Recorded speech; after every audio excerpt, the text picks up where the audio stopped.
नमस्कार बंधुरा welcome back to बेंगुली हेसेल। बंधुरा शीतेर समय पालং शाक पसंद करें ना एमन मानुष मने खूब कम ही पावा जाए। ताई आज आमी आपनादेर साथे शेयर करब पालং शाकेर रेसिपि। आमी एखाने पालং शाकटा बेश चच्चड़ी मतन करब, तो आपनादेर साथे सेटाई शेयर आमी एई रेसिपिटी किभाबे तैरी करछि सेटाई आपनादेर साथे शेयर करते चलेछि। तार जोन्नो आपनादेरके रिक्वेस्ट करब बंधुरा पुरो भिडियोटी देखबेन। पुरो भिडियोटी देखले आपनारा बुझते पारबेन आमी এই রেসিপিটি কিভাবে তৈরি করেছি। আর আমার চ্যানেলে নতুন বন্ধুদের উদ্দেশ্যে বলবো, যারা এখনো পর্যন্ত চ্যানেলটিকে সাবস্ক্রাইব করেননি তারা অবশ্যই চ্যানেলটিকে সাবস্ক্রাইব করে নেবেন আর পাশে থাকা বেল আইকনটিতে ক্লিক করে দেবেন, তাতে আমি যখনই কোনো নতুন নতুন ভিডিও আপলোড করব ভিডিও নোটিফিকেশনটি সবার আগে আপনাদের কাছে পৌঁছে যাবে।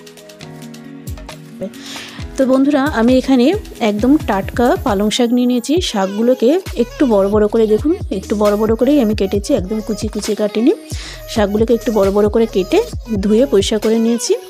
এবার আমি চলে যাব মূল রান্নায়। আর আমার চ্যানেলে পুরনো বন্ধুদের উদ্দেশ্যে বলবো, যারা এখনো পর্যন্ত আমার চ্যানেলটিকে সাবস্ক্রাইব করে রেখেছেন তাদেরকে অসংখ্য অসংখ্য ধন্যবাদ। তো দেখুন বন্ধুরা, এখানে আমি নিয়েছি ছিম, বেগুন, আলু এবং কুমড়ো। তো গ্যাসে একটি কড়াই বসিয়ে তাতে আমি দিয়েছি পরিমাণ মতো তেল। তেল গরম হতেই আমি এর মধ্যে কিছু বড়ি ভেজে তুলে নেব। আমি এখানে বিউলির ডালের বড়ি নিয়েছি। বড়িগুলোকে বেশ সুন্দর লাল করে ভেজে তুলে নেব।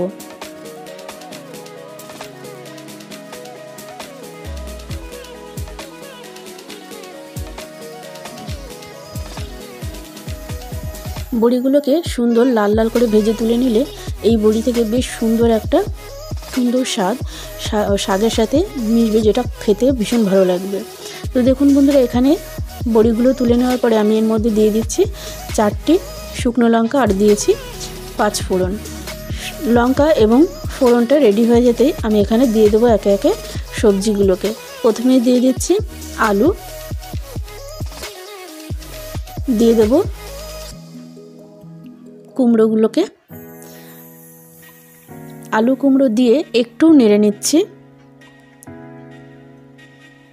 কয়েক মিনিট নেড়ে নেওয়ার পরে তারপরে বাকি উপকরণ দিচ্ছি। দিয়ে দিলাম ছিম, দিয়ে দিলাম বেগুন। এবার এই সমস্ত উপকরণগুলোকে আমি বেশ কিছুক্ষণ একটু ভেজে নেব।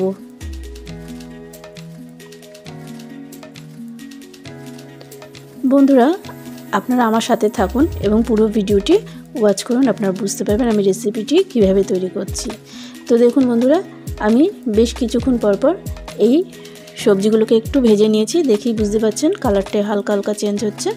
এই সময় আমি দিয়ে দিচ্ছি নুন, দিয়ে দেব হলুদের গুঁড়ো। নুন হলুদ দিয়ে আবারও বেশ কিছুক্ষণ আমি সবজিগুলোকে নেড়ে চেড়ে নেব।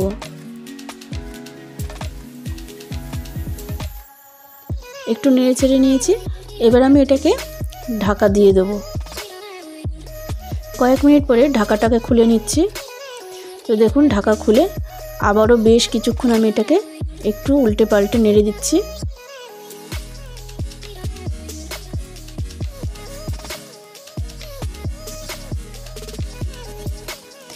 এবার আমি এখানে কেটে রাখা শাকগুলোকে দিয়ে দিচ্ছি।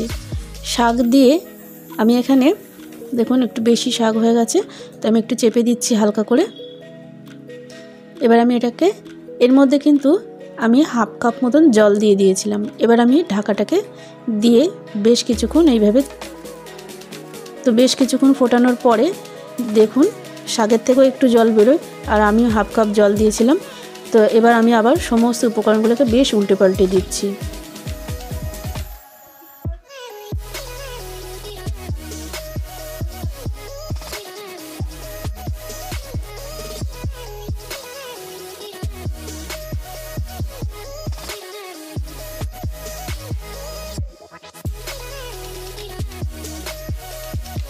তো উল্টে পাল্টে নেওয়ার পরে এবার আমি এখানে দিয়ে দেব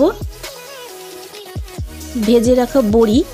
বড়িগুলোকে বন্ধুরা আমি একটু হালকা ভেঙে ভেঙে নিয়েছি, মানে একেবারে গুঁড়ো করে দিইনি, আবার একেবারে বড় বড় করেও রাখিনি, একটু আধ ভাঙা করে দিয়েছি। আর দিয়ে দিলাম কাঁচা লঙ্কা চিড়ে।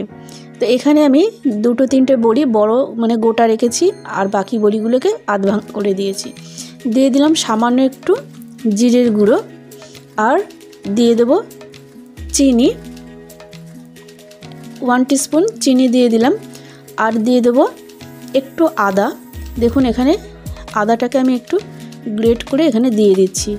যতটা আদা আপনাদেরকে দেখালাম আমি কিন্তু অতটা দেব না, তার হাফ দেব, ধরার সুবিধার জন্য একটু লম্বা করে নিয়েছি। তো আদাটাকে আমি গ্রেট করে এর মধ্যে দিয়ে দিলাম। এবার সমস্ত উপকরণগুলোকে আবারও সুন্দরভাবে মিশিয়ে নেব।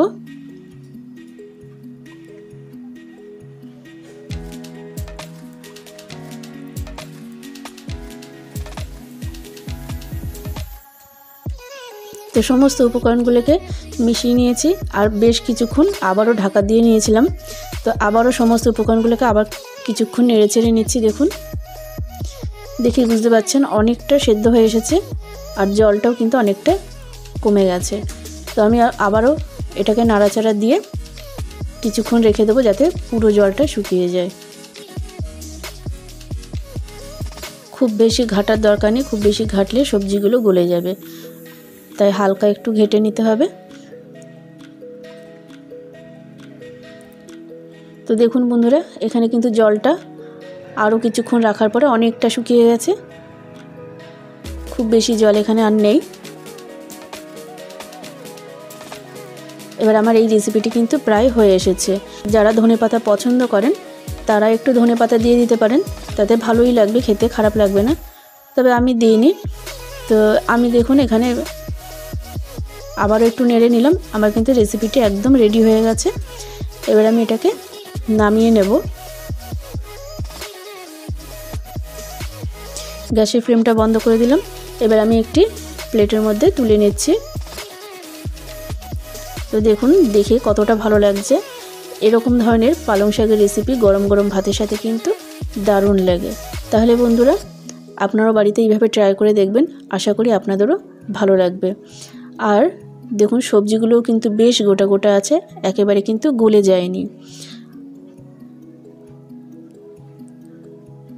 তাহলে বন্ধুরা, আমার এই রেসিপি যদি আপনাদের ভালো লেগে থাকে অবশ্যই লাইক, শেয়ার এবং কমেন্টের মাধ্যমে আমাকে জানাবেন আপনাদের কেমন লাগলো। আর পুরো ভিডিওটি দেখার জন্য অসংখ্য অসংখ্য ধন্যবাদ।